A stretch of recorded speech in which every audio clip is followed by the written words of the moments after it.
Hello friends, good morning. आपका स्वागत है पहलवान गुरुदीन ग्रुप ऑफ कॉलेज के यूट्यूब चैनल पर। मैं प्रोफेसर रंजना श्रीवास्तव पहलवान गुरुदीन ग्रुप ऑफ कॉलेज के अंतर्गत आने वाले पहलवान गुरुदीन महिला महाविद्यालय से मैं आपके सामने एक बार फिर उपस्थित हुई हूँ समाजशास्त्र का नया टॉपिक लेकर।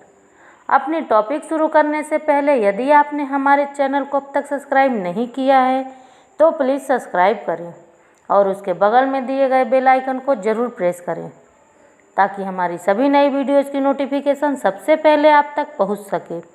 दोस्तों, ये वीडियो आपके सिलेबस से संबंधित है, इसलिए लाइक, शेयर और कमेंट्स ज़रूर करें।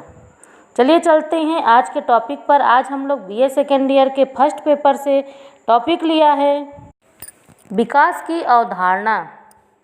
विकास क्या है, विकास की परिभाषा एवं उसका अर्थ क्या है। विकास को परिभाषित करने से पहले यह जानना जरूरी है कि हम किसके विकास की चर्चा कर रहे हैं। यहाँ हम मानव एवं राष्ट्र के विकास पर चर्चा कर रहे हैं। मानव के विकास का उसके राष्ट्र के विकास में महत्वपूर्ण योगदान रहा है और हमेशा रहेगा। मानव शरीर में आयु के साथ होने वाले परिमाणात्मक परिवर्तनों के साथ गुणात्मक परिवर्तन भी होते हैं। विकास शब्द मानव के इन गुणात्मक परिवर्तनों को परिभाषित करता है। क्रमबद्ध रूप से होने वाले सुसंगत परिवर्तनों की क्रमिक श्रृंखला को हम मानव विकास कह सकते हैं। यह मानव की परिपक्वता एवं उसके नैतिक मूल्यों को दर्शाती है। अगर मानव की परिपक्वता एवं नैतिक मूल्य शून्य है तो परिमाणात्मक परिवर्तन जैसे कि आयु के साथ लंबाई, आकार यदि बढ़ना महज वृद्धि है, विकास नहीं। देश या राष्ट्र के विकास को समझने के लिए विश्व में देशों को 3 भागों में बांटा गया है: विकसित, विकासशील एवं अविकसित देश। विकसित राष्ट्र का दर्जा हासिल करने के लिए राष्ट्र को कई मानकों में खरा उतरना पड़ता है, जैसे कि आर्थिक प्रगति, स्वास्थ्य, बिजली, पानी, शिक्षा आदि की आधारभूत सुविधाएं सभी नागरिकों को समान रूप से उपलब्ध होनी चाहिए। परंतु राष्ट्र का विकास तभी संभव है जब समग्र रूप से उपरोक्त आधारभूत सुविधाओं के साथ भ्रष्टाचार, जातिवाद, संप्रदायवाद जैसे कलंकों का पतन हो। और यह तभी संभव है जब उस राष्ट्र के नागरिक अपने विकसित परिपक्वता एवं नैतिक मूल्यों का आचरण करते हुए राष्ट्र हित में काम करेंगे। अवधारणा, जिसे हम अंग्रेजी में कॉन्सेप्ट या आइडिया कहते हैं, यह एक भाषा दर्शन का शब्द है जो मानव मस्तिष्क के दर्शन से संबंधित है। कहने का तात्पर्य यह है कि विकास एवं उसकी अवधारणा की सोच भिन्न भिन्न मनुष्यों में भिन्न भिन्न होती है और इसलिए मैंने कहा है कि मानव के गुणात्मक विकास का योगदान उसके राष्ट्र के विकास में अप्रतिम है और रहेगा। राष्ट्र किसे कहें? राष्ट्र का अस्तित्व उसके नागरिकों के जीवन का ध्येयभूत आधार है। जब एक मानव समुदाय के सम्मुख एक व्रत, विचार या आदर्श रहता है और वह समुदाय किसी भूमि विशेष को मातृभाव से ढकता है तो वह राष्ट्र कहलाता है। इनमें से एक का भी अभाव रहा तो वह राष्ट्र नहीं बनेगा।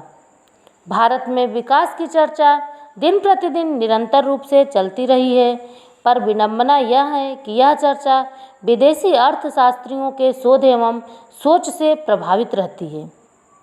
विकसित देशों के अर्थशास्त्री समय समय पर कहते आए हैं कि भारत विकास की दृष्टि से बड़े बड़े देशों को पराजित कर देगा और हम यह सुनकर एवं पढ़कर नाचना गाना शुरू कर देते हैं, क्योंकि विकसित देशों का प्रमाण पत्र झूठा नहीं हो सकता।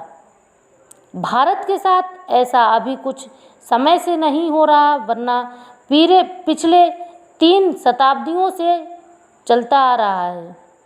अंग्रेज जब शासक बनकर आए थे तो उनका यही कहना था कि भारत विकास की दौड़ में काफ़ी पिछड़ा है, अर्ध विकसित है और उसका उद्धार एवं विकास करना उनका कर्तव्य है। डॉक्टर कुलदीप चंद्र अग्निहोत्री जी ने अपने एक लेख में भारतीय एवं पश्चिमी विकास की अवधारणा का बेहतर चित्रण किया है। उनका कहना है कि विकास की भारतीय एवं पश्चिमी अवधारणा में स्पष्ट रूप से अंतर है और यह अंतर काफ़ी गहरा है। विकास की भारतीय दृष्टि अंतर्मुखी है और पश्चिम की बहिर्मुखी। मानव विकास की तमाम यात्राएं, फिर चाहे वह पूर्वी दर्शन यात्रा हो या पश्चिमी दर्शन यात्रा हो, यह मानकर चलती रहती है कि मनुष्य के विकास की कहानी पशु के विकास से प्रारंभ होती है, क्योंकि भारतीयों एवं पश्चिमियों चिंतकों ने मनुष्य को मूलतः पशु स्वीकार किया है। स्पष्ट अर्थ यह है कि विकास का अर्थ पशुता से प्रारंभ की गई ऊर्ध्वमुखी यात्रा है। यहाँ तक हम में से किसी को भी मतभेद नहीं होना चाहिए, पर आगे इसकी गुंजाइश बढ़ जाती है। पश्चिम की दृष्टि में विकास का भाव इस पशु को ज़्यादा से ज़्यादा भौतिक सुविधा प्रदान करता है।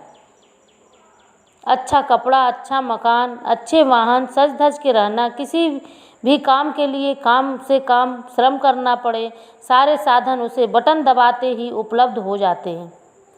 नए नए उपकरण हो, नए नए यंत्र हो, अर्थात भौतिक चीज़ों का जितना ज़्यादा अंबार हो वह उतना ज़्यादा विकसित है। जाहिर है इस दृष्टि से इन साधनों एवं उपकरणों का उत्पादन भी होना चाहिए। अपरिमित उत्पादन और उसका अपरिमित भोग। आधुनिक दृष्टि से पश्चिम इसी को विकास का मानदंड मानता है। भौतिक विकास तभी संभव है जब मानवीय इच्छाएं, इंद्रियां और महत्वाकांक्षाएं अनियंत्रित हो जाएं। पश्चिमी देश के नागरिक को जिस देश में यह दिखाई नहीं देता, उसकी दृष्टि में वह देश अविकसित है और उस देश के नागरिक पिछड़े। एक सटीक उदाहरण से इसे समझा जा सकता है कि जिस समय भारत देश में अंग्रेज शासक बनकर आए, उस समय भारत आर्थिक, शैक्षिक, सामाजिक एवं सांस्कृतिक रूप से अत्यंत संपन्न देश था। परंतु अंग्रेजों को भारतीयों में भौतिक वस्तुओं के प्रति लालसा नज़र नहीं आई। इसके चलते अंग्रेज शासकों, विद्वानों एवं चिंतकों ने भारत को पिछड़ा देश माना। भारत में विकास की अवधारणा इसके विपरीत है। यहाँ विकास का लक्षण है भौतिक वस्तुओं की लालसा से दूर रहना एवं उन पर नियंत्रण करते हुए उतना ही भोग करना जितना शरीर को स्वस्थ बनाए रखने के लिए पर्याप्त है।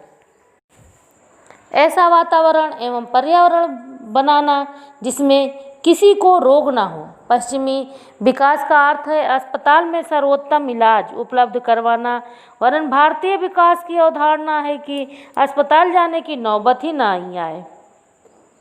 लेकिन इस बात को नकारा नहीं जा सकता है कि पिछले कुछ दशकों से भारत सरकार एवं विशेषज्ञों ने विकास के उन्हीं मानदंडों को स्वीकार किया है जो पश्चिमी विशेषज्ञों ने निर्धारित किए हैं। विकास की यह अवधारणा प्रकृति से लड़ने की अवधारणा है। उसी का प्रभाव है कि ओजोन परत में छेद हो रहा है, ग्लेशियर पिघल रहे हैं, तापमान बढ़ रहा है, नई बीमारियां आ रही हैं। लेकिन इन सब के बावजूद हम सब आंख बंद करके विकसित देशों की विकास की अवधारणा को क्रियान्वयन करने में लगे हैं। शहरों को अब हमने कंक्रीट के ढेर में तब्दील कर दिया है। गाँव के विकास के नाम पर शहरीकरण हो रहा है। किसान को मालिक से मजदूर बनाया जा रहा है। बड़े बड़े मॉल खोले जा रहे हैं, जिसके कारण स्थानीय व्यापारियों को घाटा हो रहा है। ऐसा प्रतीत हो रहा है कि मनुष्य तमाम विकास के बाद भी वहीं खड़ा है जहां शिकारी युग में पहले खड़ा था। विकास की भारतीय परिकल्पना पुरुषार्थ पर आधारित है, भौतिक कामना पर संपूर्ण निषेध नहीं है, परंतु उसमें धर्म का नियंत्रण है। अंतिम लक्ष्य मोक्ष होता है। विकास का अंतिम लक्ष्य मोक्ष होता है। दोस्तों, आज के लिए इतना ही। आगे फिर मिलूँगी अपनी नई वीडियो के साथ। तब तक के लिए नमस्कार, धन्यवाद।